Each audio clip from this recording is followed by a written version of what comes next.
August 15, 1947. At the stroke of the midnight hour, when the world sleeps, India will awake to life and freedom. Independence day, స్వతంత్ర దినోత్సవం. ప్రతి ఇండియన్కి గుర్తుండిపోయే రోజు ఇది. ప్రత్యేకించి చిన్నప్పుడు స్కూల్స్లో ఆగస్ట్ 15కి ఉన్న వైబే వేరు అనమాట. మార్నింగే 7:30కి స్కూల్. అప్పటి వరకు స్కూల్కి వెళ్ళాలంటే, కానీ ఆగస్ట్ 15న మార్నింగే ఫ్లాగ్ హోయిస్టింగ్, ఆ white uniforms, school programmes, flag hoisting, మొత్తం ఆ వైబ్ ఫెనామినల్. కానీ పెరిగే కొద్దీ ఒక విషయం అర్థమైంది, అర్జున్ రెడ్డిలో చెప్పినట్టు. అసలు ఇండిపెండెన్స్ డేనేనా? ఒకప్పట్లో ఇండిపెండెన్స్ డేని తీసుకోలేకపోతున్నా. దానికి కారణం ఏంటో తెలుసా? హిస్టరీ. ఆగస్ట్ 15, 1947 ఈరోజు మనకి ఇండిపెండెన్స్ వచ్చింది అనే విషయం పక్కన పెడితే, ఈరోజు మన దేశం ఎన్నో ముక్కలుగా విడిపోయింది.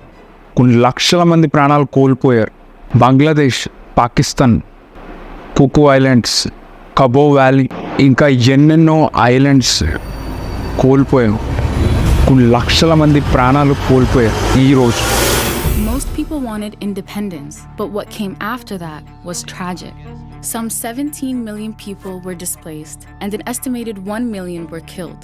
స్కూల్స్లో ఒక రకమైన ఇండాక్ట్రినేషన్ చేశారు, బ్రెయిన్ వాష్ చేశారనమాట. ఈరోజు సెలబ్రేషన్, నా వరకు ఈరోజు సెలబ్రేషన్లో నాకు అనిపించట్లే.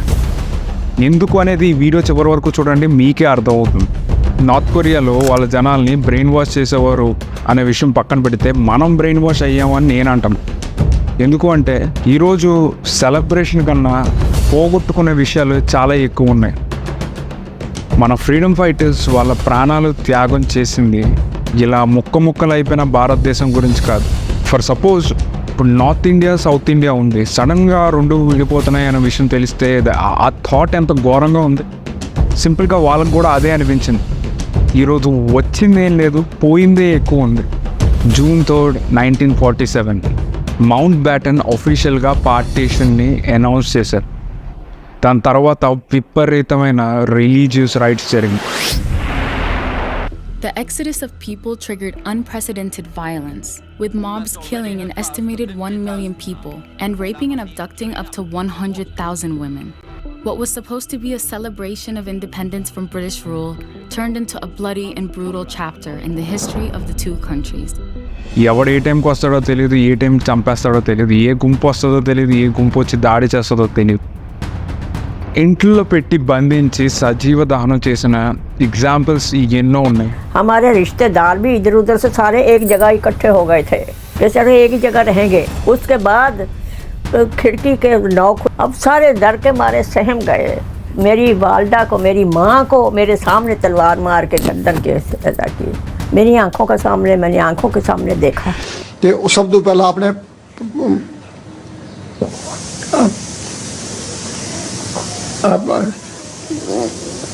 थोड़ा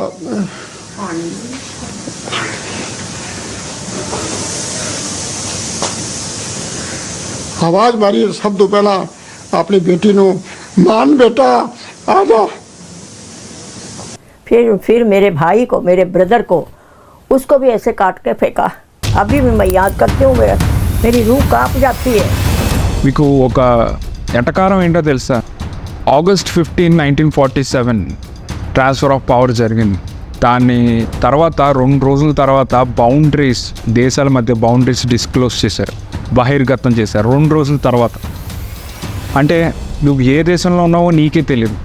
పంజాబ్, రాజస్థాన్, గుజరాత్ రీజన్స్ దగ్గర ఉన్న వాళ్ళు ఏ దేశంలోకి వస్తారనే విషయం వాళ్ళకి 2 రోజుల తర్వాత తెలిసింది. వెస్ట్ బెంగాల్ రీజన్ దగ్గర జనాలు ఎవరైతే ఉంటారో 2 రోజుల తర్వాత తెలిసింది వాళ్ళు ఏ దేశంలో పడతారు అని. చాక్లెట్లు పంచినట్టు big cities like Lahore పంచేశారు.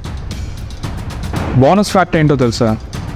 Britishers కావాలనే 2 రోజుల తర్వాత బౌండరీస్ని డిస్క్లోజ్ చేశారు, కావాలని. ఎందుకో తెలుసా?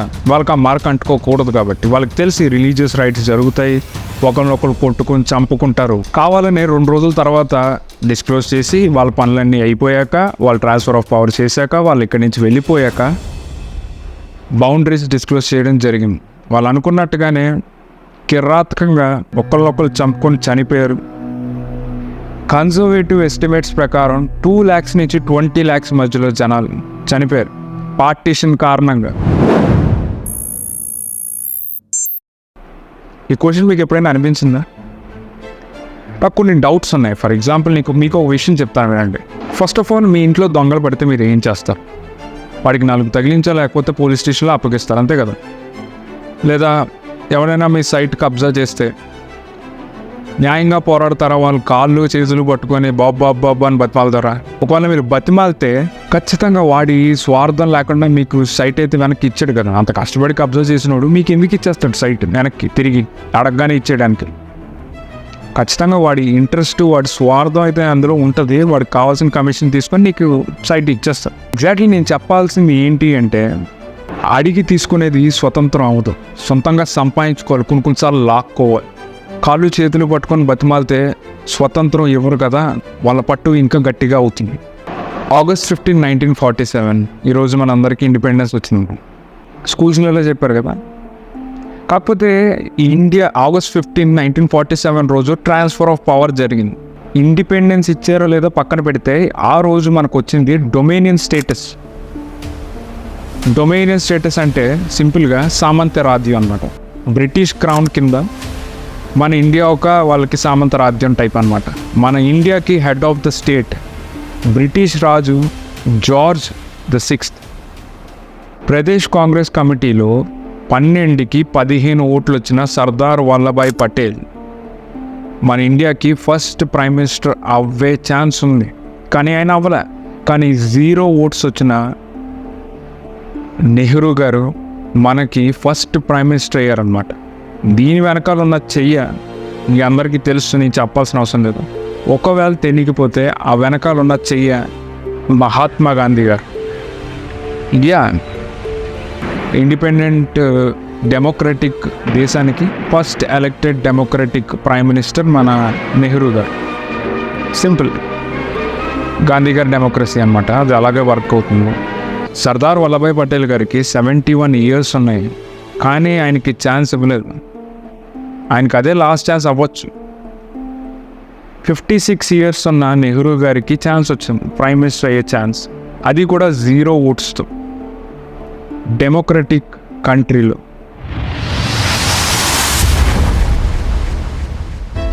ఇండిపెండెన్స్ ఎలా వచ్చింది? ట్రాన్స్ఫర్ ఆఫ్ పవర్ జరగడానికి కొన్ని సబ్ క్లాజెస్ ఉన్నాయన్నమాట, కొన్ని సీక్రెట్ డీల్స్ ఉన్నాయి వాళ్ళ మధ్య. మన ఇండియన్ గవర్నమెంట్కి బ్రిటిష్ గవర్నమెంట్కి మధ్య చాలా సీక్రెట్ అగ్రిమెంట్స్ లాగా అన్నమాట. అవన్నీ మనకు తెలియదు వాళ్ళ మధ్యన ఏం జరిగినాయో, కానీ కొన్ని విషయాలు మాత్రం బయటపడినాయి అన్నమాట. ఫర్ ఎగ్జాంపుల్, ఇండిపెండెన్స్ అనౌన్స్ చేశాక రెడ్ ఫోర్ట్లో 7 consecutive days 7 రోజులు కంటిన్యూగా డాక్యుమెంట్స్ని కాల్చేశారు బ్రిటిషర్స్ వాళ్ళు వెళ్ళే ముందు. కొన్ని అయితే థర్డ్ డెజర్ట్లో కాల్చేశారు. ఇవన్నీ కాల్చినప్పుడు ఒక బర్నింగ్ ఆఫీసర్ ఉంటారన్నమాట, ఆయన దగ్గర ఉండి చూడాలి కరెక్ట్గా కాలుతున్నాయా లేదా డాక్యుమెంట్స్ అని. డాక్యుమెంట్స్ అంటే అందులో లెటర్స్ ఉండొచ్చు, గవర్నమెంట్ ఆర్డర్స్ ఉండొచ్చు, కాన్ఫిడెన్షియల్ ఇన్ఫర్మేషన్స్ ఉండొచ్చు, ఎవరు వీళ్ళు స్పైస్ అనేది ఉండొచ్చు, రకరకాల ఇన్ఫర్మేషన్ అంతా కాల్చేసి వెళ్ళిపోయారు. ఇంకా నాకు ఘోరమైన విషయం ఏంటో తెలుసా? ఏదన్నా దేశానికి వెన్నెముక్క దాని ఇంటెలిజెన్స్ వ్యవస్థ. అలాంటి ఇంటెలిజెన్స్ వ్యవస్థ కాంప్రమైజ్డ్ అయితే ఏ విధంగా ఉంటుంది? ఫారెన్ పాలసీ నడదగా, ఇండిపెండెంట్ డెసిషన్స్ తీసుకోలేం కదా. అదే జరిగింది. ఇండిపెండెంట్ ఇండియాలో 1968 వరకు British intelligence agency MI5 operate అయ్యేది ఇండిపెండెంట్ ఇండియాలో విత్ నెహ్రూస్ పర్మిషన్.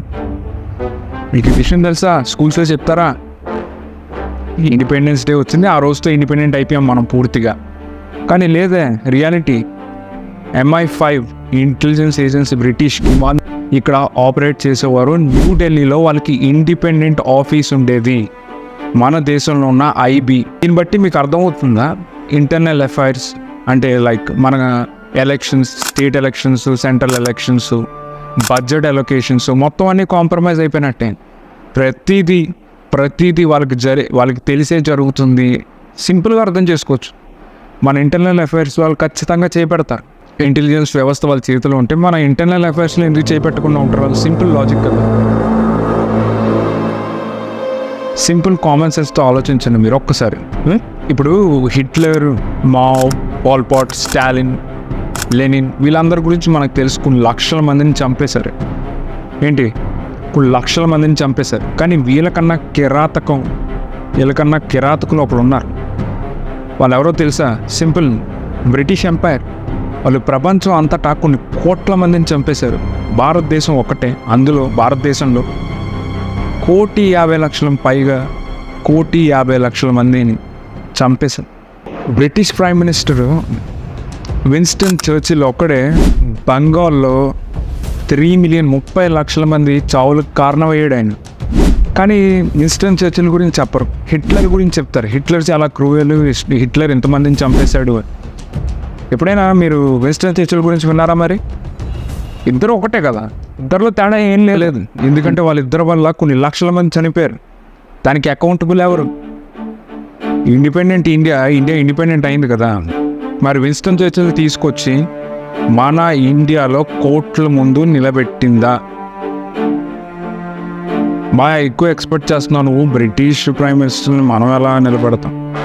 పోన్లేండి, అది పక్కన పెడితే కనీసం ఇండియా నుంచి దోచుకెళ్ళిపోయిన వస్తువులు ఏవైతే ఉన్నాయో, like Kohinoor, peacock throne, Tipu సుల్తాన్కి సంబంధించిన వస్తువులు ఎన్నో, రాజా రంజిత్ సింగ్ థ్రోన్, ఇలా ఎన్నో వస్తువులు వాళ్ళ మ్యూజియంస్లో ఉన్నాయి. ఈరోజు కూడా రాలేదు కదా. 45 ట్రిలియన్ పౌండ్స్ దోచుకెళ్ళిపోయారు. 45 ట్రిలియన్. వాళ్ళ జీడిపి ఈరోజు సంథింగ్ 2.9 ట్రిలియన్ మధ్యలో ఉంటుంది. అలాంటి 45 ట్రిలియన్ దోచుకెళ్ళిపోయారు ఇండియా నుంచి. అందులో నుంచి 1 ట్రిలియన్ అంటే ఒక్కటి కూడా వెనక్కి రాలే. పైగా లెక్చర్లు ఇస్తారు వీళ్ళు, లెక్చర్లు డెమోక్రసీ గురించి. బ్రిటిష్ వెళ్ళిపోయినా వాళ్ళ సిస్టమ్ అయితే మిగిలిపోయింది కదా. ఫర్ ఎగ్జాంపుల్, బ్రిటిష్ పాస్ చేసిన గవర్నమెంట్ ఆఫ్ ఇండియా యాక్ట్ 1935 ప్రకారం మన కాన్స్టిట్యూషన్లో దానికి కంటిన్యూషన్. సింపుల్గా చెప్పాలి అంటే దాని నుంచి తీసుకున్నదే. For example, federal system, judiciary, public service దాని నుంచి తీసుకున్నదే. IPC, CRPC, Indian police act ఇవన్నీ 1800 టైం నాటివే. రీసెంట్గా మార్చారు భారతీయ న్యాయశాస్త్ర అని. వాళ్ళ బ్రిటిష్ వెళ్ళిపోయారు కాబట్టి వాళ్ళ పొజిషన్స్లోకి ఇన్ఫ్లుయెన్షియల్ పీపుల్ వచ్చి మళ్ళీ వాళ్ళు రూల్ చేయడం మొదలుపెట్టారు. సింపుల్, సిస్టమ్ మారలేదు కదా. గవర్నమెంట్ ఆఫీసెస్లోకి వెళ్తే వాళ్ళు పబ్లిక్ సర్వెంట్స్ కదా, కానీ వాళ్ళు అలా ప్రవర్తించరు, మన సర్వెంట్స్లా ప్రవర్తిస్తారు సింపుల్గా. ఈ కరప్షన్ తట్టుకోలేక సివి రామన్ తనకి ఇచ్చిన భారత్ రత్నాన్ని ముక్కలు చేసి పడేశాడు ఆయన. ఇంకా ఎడ్యుకేషన్ గురించి ఎంత తక్కువ మాట్లాడుకుంటే అంత మంచిది అనమాట. ఎడ్యుకేషనల్ సిస్టమ్ ఇప్పటికీ కలోనియల్ సిస్టమే. 100 మందిని ఒకటే జాబ్కి రెడీ చేస్తారు. వాళ్ళకి తెలుసు 100 మందిలో వాడికి ఒక్కడికే వస్తుంది జాబ్ అని. కావాలని 100 మందిని ఒకటే జాబ్కి రెడీ చేస్తారు. ఎందుకంటే అది వాళ్ళ బిజినెస్. వాళ్ళు మనతో బిజినెస్ చేస్తారు, మనం మాత్రం జాబులు చెయ్యరు. వా సిస్టమ్ అనమాట వాళ్ళ సిస్టమ్. చూడండి, బిజినెస్ వాళ్ళు చేస్తున్నారు, మనకి చదువు చెప్తూ. మనం వేరే వాళ్ళ దగ్గర జాబ్ చేయాలి. ఒలింపిక్స్ జరుగుతున్నప్పుడే గేమ్స్ గురించి గుర్తొస్తుంది. సంవత్సరానికి ఒక గేమ్స్ పీరియడ్ ఇచ్చి మెడల్స్ తెచ్చేయండి, గోల్డ్ మెడల్స్ అంటే ఎక్కడి నుంచి వస్తాయి? రావు. ప్యారిస్ ఒలింపిక్స్లో ఒక్కటంటే ఒక్కటికి గోల్డ్ మెడల్ ఇండియాకి రాలేదు. దానికి కారణం ఏంటి? సిస్టమ్, ఎడ్యుకేషనల్ సిస్టమ్ ఈ రోజుకి మారలేదుగా. అదే చెత్త సిస్టమ్ అన్నమాట. పొద్దున్న నుంచి కూర్చోవడం, సాయంత్రం వరకు లేకటం. గేమ్స్ పీరియడ్ మాత్రం ఉండదు. స్పోర్ట్స్ అది అబ్బే స్పోర్ట్స్ మ్యాక్స్ సార్ వచ్చేస్తాడు మధ్యలోకి. ఎక్కడికి లేదు, కూర్చోండి. పీటీ సార్ని అడిగి పీటీ పీరియడ్ తీసుకున్నా క్లాస్ చెప్పాలి. ఇప్పుడు చాలా సిలబస్ అయితే మిగిలిపోయింది. ఎంతమందికి పీటీ పీరియడ్ కావాలి చేతులు ఎత్తండి. మార్కులు తెచ్చుకోమంటే తెచ్చుకుంటాం, కానీ మెడల్స్ ఎక్కడి నుంచి తెచ్చుకుంటాం చెప్పండి? మార్కులు ఇస్తారు స్కూల్స్లోని, మెడల్స్ ఎవరు కదా స్కూల్స్. ఎలా వస్తాయి? 77 years అయినా ఈ రోజుకి రిజర్వేషన్ సిస్టమ్ని ఫాలో అవుతుంది. అది కరెక్ట్గా ఇంప్లిమెంట్ అయితే ఈరోజు రిజర్వేషన్ అనే సిస్టమ్ ఉండదు కదా. 77 years అయినా సరే ఈ రోజుకి ఇండియాలో మెరిట్ బేస్డ్ సిస్టమ్ లేదు. 75 years అయినా ఈ రోజుకి క్యాస్ట్ సిస్టమ్ ఉంది. దానికి కారణం ఏంటి? రిజర్వేషన్స్.